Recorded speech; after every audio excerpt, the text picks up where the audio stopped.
There is a wide range of tomato varieties. Bejo has been breeding for resistance to late blight.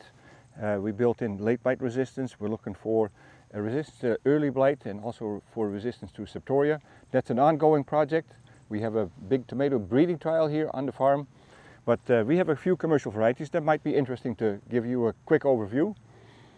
This is one of the first late blight resistant varieties that we introduced. This is Mountain Magic. It's a large cherry tomato. It's what you call a cocktail tomato, and we'll dig in this. We will go in here in just a little bit, show you a little bit more detail. But here we have another variety. This is Mountain Vineyard. This is the first grape tomato with the crimson gene. So the nice thing about this variety is that you have a cherry tomato that is not green on the inside but perfectly red. Very, very interesting and quite popular. This is another variety, came out of our Central American breeding program. This is Tonatico. It's a grape tomato that has beautiful, beautiful flavor and makes very, very nice clusters. So you don't have to pick the tomatoes individually, but you pick the clusters and they look great on your farm market. Another variety that we introduced several years ago and is gaining a lot in popularity is Plum Regal.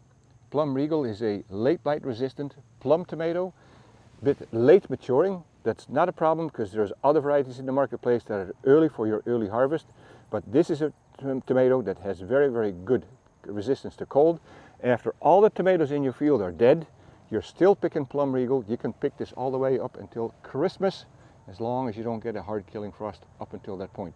And every once in a while we get a fall like that, but you know, you can be picking until Thanksgiving anyway and still have fresh, locally produced tomatoes from Plum Regal. And then the last variety in this little row here is Polbig. You can see Polbig is a determinate variety, so it's short, but it's very, very productive. It doesn't grow a tall plant, but what quite often growers do is you plant Polbig first thing in the spring, pick it quick, move on to other varieties. Or what some growers even do is plant Polbig again 2 weeks later, plant Polbig again 2 weeks after that, and make a couple of sequential plantings and just keep picking Polbig throughout the entire season because it is so quick and it is so productive. Let's take a little bit closer look at some of these varieties that we just mentioned.